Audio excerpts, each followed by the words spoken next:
네. 네, 고생 많으십니다. MBC 김재경 기자고요. 네. 두 가지 좀 여쭤보려고 하는데요. 네. 쿠팡 사태가 좀 진정될 기미가 안 보이고 통실에서도 뭐 어제 입장도 나오고 했는데 오늘 국무회의에서 쿠팡 관련된 논의나 또 대통령님의 발언이 있었는지 하나가 궁금하고요. 또 하나는 오늘 국무회의가 집권 6개월 지나고 나서 첫 국무회의였던 것 같은데 오늘 국무회의나 아니면 뭐 이전 다른 자리에서라도 대통령님이 지난 6개월에 대한 평가라든지 뭐 향후 과제라든지 이와 관련한 뭐 소회나 당부의 말씀 같은 게 있었는지 또 어떤 내용인지 좀 궁금합니다.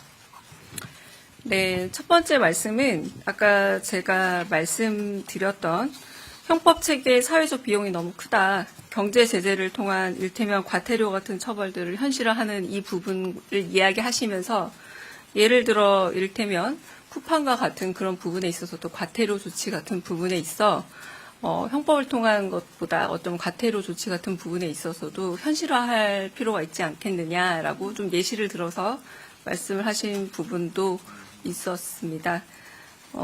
그러면서 쿠팡 같은 경우를 또 예시를 들면서 가령 뭐 가입 절차만큼 우리가 회원에서 나올 때 역시 그 철회 절차는 간단한가 이런 부분에 대한 것도 한번 질문하시기도 하셨습니다.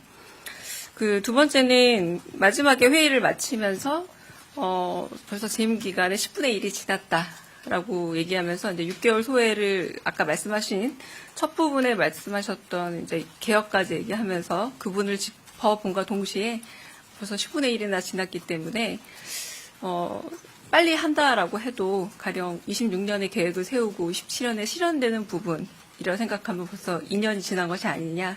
좀 더 속도를 내어서 빠른 시간 안에 실현하는 것을 보여줘야 된다라고 그 부분을 재차 강조하셨습니다. 네. 네, 대변인 채널A 홍지은입니다. 오늘 대통령께서 생중계로 진행된 발언에서 이제 일주일 만에 또 종교 해산을 언급을 하셨는데 그 해산을 언급하신 그 이유가 좀 궁금합니다. 왜냐하면 최근 언론 보도를 보면 국민의힘뿐만 아니라 좀 민주당 쪽에서도 또 연루된다 이런 이야기까지 나오는데 사실상 여야 진영 상관없이 불법적인 거에 있어서는 당위성에 있어서 좀 하겠다 이런 의지의 표현인 건지 좀 더 대통령님의 생각이 궁금합니다. 네, 그 부분에 대해서 오늘 특정 종교를 언급하신 건 아니었고요. 그러니까 어떤 특정한 종교에 대한 말씀이 아니라 그 조원철 그 법제처장에게 제 기억에도 몇 주 전 정도에 그 정교 분리라는 헌법에 이미 우리 헌법에 명기되어 있는 조항으로 제가 알고 있습니다. 헌법 20조로 제가 알고 있는데요. 제가 적은 게 있어서 다시 한번 해보겠습니다. 헌법 20조로 알고 있고, 맞습니다. 헌법 20조에 이제 모든 국민은 종교의 자유를 가지고 국교는 인정하지 아니하며 정치와 종교는 분리된다. 네, 이 부분이 있는데, 그러므로 정치에 종교가 개입해서는 안 되는 것인데, 이 부분에 있어서, 그렇게 만약에 종교가 정치에 과도하게 개입할 경우에 대해서 어떤 조치가 가능한지 알아봐 달라라고 법제처장에게 지시를 했고 그분에 대한 확인 과정에서 이제 법제처장이 민법 38조에 의해서 법인의 설립 허가 취소 부분이 있습니다. 법인이 목적의 사업을 할 때 그리고 기타 공익을 해하는 행위를 할 때 대해는 주무관청의 허가를 취소할 수 있습니다라고 확인하는 과정이었고요. 그래서 이 부분에 있어서 이제 주무단체가 어디인지 그리고 이 민법 38조가 적용이 되었을 때 종교단체 역시도 그러면 법인격체로 볼 수 있는 것인지 그리고 지탄받은 행위는 어떤 것인지 이런 이야기들이 오간 것이지 특정한 종교단체를 특정했다거나 그 특정한 종교단체에 대해서 지시한 사항은 아니라고 볼 수 있습니다. 네. 누가 먼저 드시는지 모르지만 먼저 예.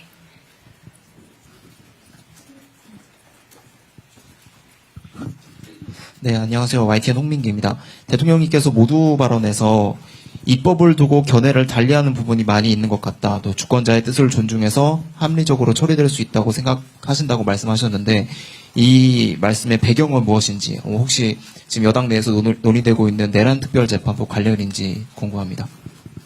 입법과 관련된 부분은 언제나 국회의 의견을 존중하고 국회에서 논의가 진행되는 과정을 대통령실은 존중하고 지켜봅니다. 하지만 또 국회 내에서도 언제나 미세 조율할 부분들이 있기 때문에 이렇게 딱 하나의 의견으로 단번에 어떤 하나의 의견으로 수렴된다기보다 조금씩 늘 조율하는 과정들을 또 거치지 않습니까? 뭐 그런 부분들을 이야기하시는 거라고 봅니다. 네. 네. 네, 대변인님 매일경제 성송입니다. 이어지는 질문일 수 있는데요. 그 대통령께서 모두 발언에서 개혁은 갈등과 저항이 따른다, 가죽을 벗기는 거라 어려운 일이다. 그런 말씀을 좀 주셔가지고요. 이거 가지고 이제 사법개혁과 좀 맞물린 해석들이 많이 나오고 있는데 관련해서 좀 어떻게 보면 좋은지, 또 비공개 발언에서 지금 여권에서 추진하고 있는 사법개혁 안건에 대해서 좀 이렇게 개인적인 견해라든지 이런 걸 좀 밝히신 게 있으신지 궁금합니다. 네, 일단 사법개혁에 대한 개별적인 말씀은 따로 없으셨습니다. 그리고 개혁의 그 사전적 의미 자체가 그 혁대할 때 가죽 혁자라고 합니다. 그러니까 그 가죽을 벗기다라는 의미라고 해서 이제 그걸 이제 말 그대로 사전적 의미로 풀면서 개혁이 그만큼 가죽을 벗기는 일이라 힘든 일이다, 고통에 수반되는 일이다라고 그렇게 말씀하셨고, 결국은 그 우리 정부가 출발하면서 여러 가지 개혁 과제로 6가지를 말씀하셨기 때문에 이 과정에서 당연히 좀 어떤 부분에서는 좀 불편함과 그리고 좀 조율해야 될 부분들은 나타나기 마련이지 않겠느냐. 그러나 그런 부분에 있어서 마찰과 그 조율음을 결국은 다 조정해 가야 되는 것이 정부에 해야 될 일이다라고 그렇게 말씀하신 것으로 이해해 주시면 될 듯합니다. 네. 네. 네, 메일노동뉴스 연윤정입니다. 오늘 대통령께서 공공사업 수행 시 최저임금이 아닌 적정임금을 줘야 한다. 그러면서 이것과 관련해서 임금 실태조사도 지시하셨고 1년 11개월 그 고용 관행에 대한 시정도 직접 지시를 하셨는데 굉장히 좀 구체적으로 비정규직 문제와 관련해서 지시를 하신 것이거든요. 그래서 오늘 발언에 특별한 어떤 계기가 있었는지 궁금하고 이 말씀에 대한 의미를 좀 대변인께서 직접 짚어주셨으면 좋겠고 이것과 관련해서 앞으로 좀 어떤 계획이 있는지도 좀 궁금합니다. 네, 오늘 이제 일부러 공개 발언에서 이제 법적 개념으로서 임금이라면 이제 최저임금과 그 생활임금, 조례로 정해져 있는 생활임금과 법률적인 최저임금인데 왜 임금에 대해서 이렇게 법률적 개념에만 묶여 있느냐. 오히려 국가나 혹은 정부 조직이라면 이런 법률에 묶여 있는 것이 아니라 그 이상으로 적정임금, 공정임금 이런 부분에서 사회적 모범을 더 보여야 되는 게 오히려 이제 정부 조직이 되어야 된다라고 이제 말씀을 주셔서 좋은 의미의 정부 조직이 줘야 되는 선한 영향력이란 이런 것이다라고 좀 보여주시고 싶었던 게 아닌가 싶고요. 그래서 노동부 장관도 그 말을 좀 받아서 이런 부분에 있어서 조금 더 정부가 앞장서서 그 최저임금을 맞추라고 주는 이게 법률 개념, 이건 어기면 안 된다는 최저 노선이지 맞추라고 주는 가이드가 아니다라는 부분을 한 번 더 사회적으로 환기시키는 그런 개념의 말씀이셨다고 보시면 될 듯합니다. 네. 네. 네, 저 TV조선의 최민식입니다. 오늘 법제처장님께서 문체부가 직권으로 그 종교단체 해산을 결정할 수 있다는 취지로 말씀을 주신 것 같은데, 그러면 별다른 사법적 절차 없이 문체부 장관이 직권으로 결정할 수 있는 사안인지 궁금하고요.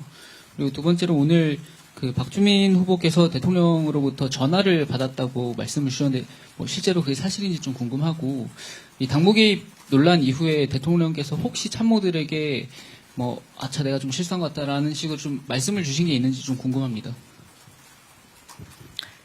네, 첫 번째는 아까 그 부분은 아까 말씀드렸던 것처럼 그 정교 분리의 원칙에 대해서 헌법 조항을 한번 확인해 달라라고 이제 법제처장, 조원재 법제처장에게 몇 주 전에 말씀을 하셨고 그 부분을 확인해 보셨냐라는 대답 과정에서 헌법사항이라기보다 오히려 민법 38조에 적용을 할 수 있을 것 같습니다라고 말을 했고 그 부분에 민법 38조에 나와 있는 부분에 그대로 읽은 것으로 사료됩니다. 법인이 목적 이외의 사업을 하거나 설립허가의 조건을 위반하거나 기타 공익을 해하는 행위를 한 데에는 주무관청은 그 허가를 취소할 수 있다라고 되어 있어서 이 부분에 있어서 이제 수 있다이기 때문에 이제 이게 가능하다 선 정도로 오늘을 이야기를 한 거지. 그럼으로 인해서 방금 이제 기자님께서 질문하신 것처럼 이제 이 모든 것이 이제 직권 연영에 이건 이후에 문제가 되지 않을까 싶고요. 오늘은 이제 국무회의에서 말한 생중계된 영역 그대로 이제 요걸 확인한 정도까지가 될 것 같습니다. 그리고 아마 이제 조직적으로 해악을 미치는 것이 뭐 어떤 부분인지 이런 것들은 좀 또 사회적 논의가 필요한 부분이 아닐까라는 생각이 저도 들기는 하고요.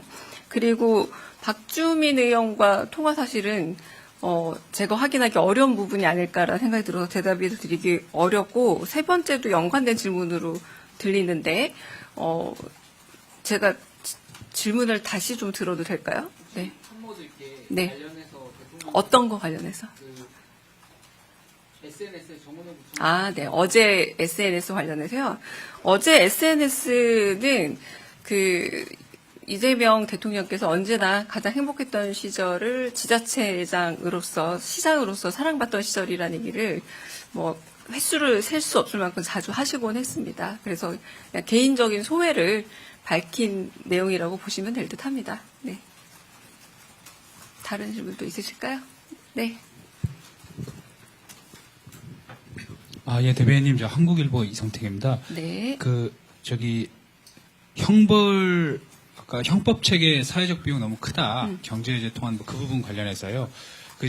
첫 번째로는 이게 수사기관이 지금 하고 있는 것을 줄이지 않은 채로 이제 예를 들어 뭐 공정이랄지 이런데 행정 제재를 늘리게 되면은 이중적으로 부담이 좀 늘어날 수 있을 것 같은데, 그러면 이제 경제, 공정이랄지 이런 행정 제재를 하는 방을 활성화하는 대신에 예를 들어서 기존의 형벌 조항이나 이런 것들을 좀 조정하라는 언급이 좀 있었는지 좀 궁금하고요.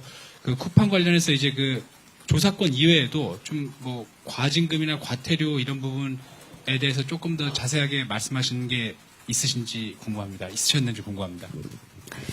대통령께서 워낙 자주 하시는 말씀이기도 한데요. 만약에 경제적 이익을 노린 소위 말하는 그래서 평범한 다수에게 경제적 손해를 미친 일이라면 형법에 의한 이런 수사를 통해서 결국에는 대단한 형법적 제재를 가하지 못한 경우도 많기 때문에 이건 사회적인 낭비가 더 크다라고 하는 말씀이시기도 합니다. 그런데 이 논의 과정에서 그러나 형법에 의하지 않으면 수사는 강제 수사권이 있지만 조사는 강제 조사권이 발휘되기 어렵다.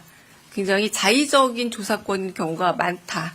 그래서 자의적으로 제출하지 않으면 조사권에 의해서는 이 부분에서 과태료 징수가 어렵기 때문에 그러므로 인해서 강제 조사권이 필요한 것은 아닌가, 현실화되기 위해서는.